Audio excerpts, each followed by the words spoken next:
पाकिस्तान को बदनाम करने की मुनज़्ज़म कोशिशें बहुत अफसोसनाक हैं और उस वक़्त दिल और भी दुखता है जब हम देखते हैं कि इसमें हमारे पाकिस्तानी भाई मुलव्वस हैं। इससे भी ज़्यादा सदमा उस वक़्त होता है जब हम देखते हैं कि मुक़द्दस मकामात पर ऐसे काम होने शुरू हो गए हैं जो इस्लामी जमहूरिया पाकिस्तान के तशख़्ख़ुस और इसके अवाम दोनों के लिए बहुत नुकसानदेह हैं। एक अरसे से हम नोट कर रहे हैं कि अब एक नई वबा आ गई है और वह कंट्रोल नहीं की जा रही। ताहम उस हवाले से आज कुछ पेशरफ्त हुई है। उस पर बात करने से पहले मैं आपको इस हवाले से पहला वाक़या बताता हूँ। ये साल 2004 की बात है। मैं उम्रा की अदायगी के लिए गया हुआ था। उन दिनों में मस्जिद नबवी में था। मैं इत्मीनान से बैठकर इबादत कर रहा था। अचानक एक साहब मेरे पास आए। उन्होंने आके दुआ सलाम की। ज़ाहिर है मैंने भी जवाब दिया। थोड़ा सा खलल आया मेरी इबादत में।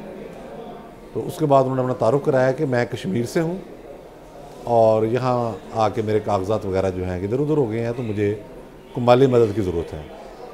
मैं परेशान हुआ कि ये साहब उम्रे के लिए आए हैं या हज के लिए आए हैं या वर्क परमिट पे आए हैं, मस्जिद नबी में ये पैसे मांग रहे हैं। बहरहाल जिस भी तरीके के साथ मैंने उन्हें टैकल किया, ये एक पहलू था। न जाने ये सिलसिला कब से चलता आ रहा है और ये सिलसिला इस हद तक बढ़ चुका है कि पिछला उम्रा जो मैंने किया अपनी फैमिली के साथ वो 2023 में किया। इसमें बड़ी मुझे एम्बैरसमेंट हुई है देखकर। कुछ वाक़यात इस दौरान बीच में भी पेश आए, लेकिन ज़ाहिर वक्त की किल्लत है। मैं आपको बताना चाहता हूँ कि जो बराह रास्त मैं देखता आ रहा हूँ जब से अब तक, मैं मस्जिद नबवी से बाहर निकला और खाना लेने जा रहा था। रास्ते में मुझे एक पाकिस्तानी ख़ानदान मिला। बच्चे थे, एक जवान साल शख्स था और ख़ातून थी। उन्होंने मुझे रोका। मैंने समझा कि शायद कोई ये रास्ता भूल गए हैं, मुझसे कोई पता जानना चाह रहे हैं। तो मैंने जब रुक के उनकी बात सुनी तो उन्होंने पैसे मांगने शुरू कर दिए कि जी कुछ अल्लाह के नाम पर मदद करते जाएं और ये मामला है वो मामला है। मुझे अफसोस हुआ हैरानी से ज़्यादा कि ये क्या मामला हो रहा है। बतौर अखबार नवीस, बतौर साफ़ी मैं जानता हूँ कि ये एक मुनज़्ज़म पेशा बन चुका है। यहाँ से लोगों को भेजा जाता है, फिर पैसे मांगे जाते हैं। अच्छा, ये तो बात थी मदीना मुनव्वरा की। मैं मदीना मुनव्वरा गया था सीधा अपनी फैमिली के साथ। वहाँ से फिर मैं उम्रे की अदायगी के लिए मक्का चला गया। अब खाना काबा के अंदर मेरे साथ क्या हो रहा है कि वहाँ ज़ाहिर है जो एक कैफियत आप पर तारी होती है उसको अल्फाज में बयान करना मुश्किल है। 1400 साल से लखारी बल्कि जो उलमा कराम है उस कैफियत को बयान करने की कोशिश करते हैं, लेकिन वो हक अदा नहीं कर पाते। अब वहाँ खुशू हुजूर के साथ इबादत में मैं मशगूल था तो मुझे वहाँ भी एक शख्स मिला। उसने बच्ची की उम्र कुछ 3-4 साल होगी, उसको अपने कंधे पर उठाया हुआ था, एहराम पहना हुआ था। उसके साथ भी एक खातून थी, उनकी फैमिली थी। तो उसने खाना काबा के अंदर मुझसे मांगना शुरू कर दिया कि जी कुछ मदद कर दें, कोई ये कर दें, कोई वो कर दें। तो ये आप अंदाज़ा लगाएं कि ये लोग किस तरीके से यहाँ से जाते हैं, फिर वहाँ जाकर पैसे मांगते हैं और पाकिस्तान को किस तरह से बदनाम कर रहे हैं। आगे हमारी परेशानियाँ कम हैं क्या?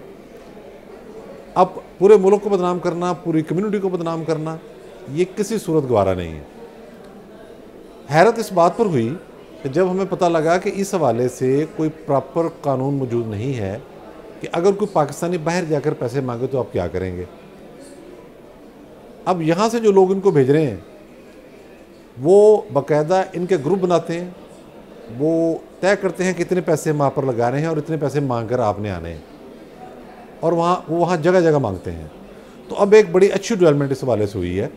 वज़ारत दाखिला ने एक रिपोर्ट तैयार की है जिसमें ये कहा गया है कि ये तरमीम बिल है। एक तो भीख मांगने की उन्होंने तारीफ़ कर दी है, और सबसे इम्पोर्टेंट बात कि जो शख्स भीख मांगने के लिए किसी को भर्ती करे, ये है असल पॉइंट, क्योंकि ये जुर्म जो है ये चलता पाकिस्तान से है। उसे 7 साल कैद और 10 लाख रुपए तक जुर्माना होगा। ये अगर हम यहाँ से इस चीज़ को कंट्रोल करेंगे तो वहाँ जाके हमारा तशख़्ख़ुस बचेगा। इस तरह की जो हरकतें हैं ये देखें हम मुक़द्दस मकामात की भी तौहीन कर रहे हैं।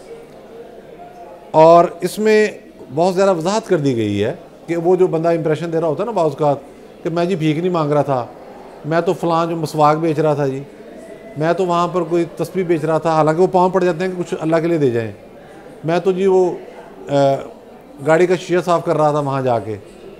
तो इसमें ये जो बिल तैयार किया गया है इसमें उसकी तमाम जुज़ियात पुरो दी गई हैं और उसमें ये बात यकीनी बनाई गई है कि ऐसा कोई भी अंदाज़ जिसके ज़रिए को बाहर जाकर बजाय इबादत करने के वहाँ भीख मांगना शुरू कर दे या अपना काम करने के वहाँ भीख मांगना शुरू कर दे, प्रोफेशनल गदागर की सूरत अख्तियार कर ले तो उसको मुआफ़ नहीं किया जाएगा। मैं समझता हूँ कि ये बहुत ही सही फ़ैसला है और यकीनन इस कानून की मंजूरी के बाद उस पर अमल दरामद भी होगा और मामला FIA के हाथ में आ जाएगा। इससे पहले जो पाकिस्तान की बदनामी का सबब बनते थे वो टूर ऑपरेटर्स बनते थे इस हवाले से कि जो शराइत तय करते थे वो आज़मीन के साथ, खा वो उम्रे पे गए हैं खा हज पर गए हैं, वहाँ जाके वो उससे फिर जाते थे। अपने अखराजात बताने के लिए लोगों को हमने देखा है, उम्रे के दौरान भी बहुत ख्वार किया उन्होंने पाकिस्तानियों को और हज सीज़न में भी ये हुआ कि वहाँ लोग शिकायतें करते हुए पाए गए। तो ये सारी खराबी पाकिस्तान के अंदर से चलती है। ये जो हज उम्रा टूर ऑपरेटर्स हैं ना, ये अपनी जगह एक बहुत बड़ा माफिया बन चुका हुआ है। इसके हवाले से और फिर ये इन्होंने इस तरीके से अपना नेटवर्क फैला लिया हुआ है कि हमारी, मुझे अफसोस से कहना पड़ता है, वजारत मजहबी अमूर हो गई, हमारा डायरेक्टोरेट हज हो गया, वहाँ तक इनका बाकायदा असर रसूख है। जो अफसरान भी इनके ख़िलाफ़ शिकायत सुनते हैं उनके ख़िलाफ़ जब उनके पास जब आप जाते हैं और जिसके ख़िलाफ़ शिकायत लेकर गए होते हैं, पता लगता है कि वो पहले से उनके वाक़फ़ कार हैं, वो वहाँ मौजूद हैं, उन्होंने कोई ना कोई बात की हुई है। तो एक चीज़ बिल्कुल याद रखें कि हमें बतौर मुसलमान सबसे ज़्यादा एहतराम जो है वो अपने मुक़द्दस मकामात का है, अपने दीन का है, फिर बतौर पाकिस्तानी पाकिस्तान का है। अगर हम इन लोगों की हौसला शिकनी नहीं करेंगे और ऐसे वाज़ेह कवानीन नहीं बनाएंगे तो इससे ना सिर्फ हम पाकिस्तान की तौहीन कराने के मुर्तकिब होंगे बल्कि मुक़द्दस मकामात जो हैं उनकी जो बेअदबी होती है उसके भी हम मुर्तकिब होंगे। तो इस सारी सूरत हाल पर हमें मिलकर काबू पाना चाहिए और मैं समझता हूँ कि बहुत बरवक्त ये फ़ैसला हो गया है। आखिर में मैं फिर ये कहूँगा कि आप जब भी हज उम्रा अदा करने जाएँ, आप यकीनन आप जाते हैं तो इस चीज़ पर गौर करें कि जो मांगने वाला आपको मिल रहा है वो बुनियादी तौर पर कोई भिखारी नहीं है जो यहाँ से ख़र्चा करके गया हुआ है, उम्रा करने गया हुआ है, हज करने गया हुआ है, वहाँ जाके वो भीख को पेशे के तौर पर इख्तियार कर रहा है, तो वो मेरे और आपके साथ भी जुल्म कर रहा है। बहुत शुक्रिया।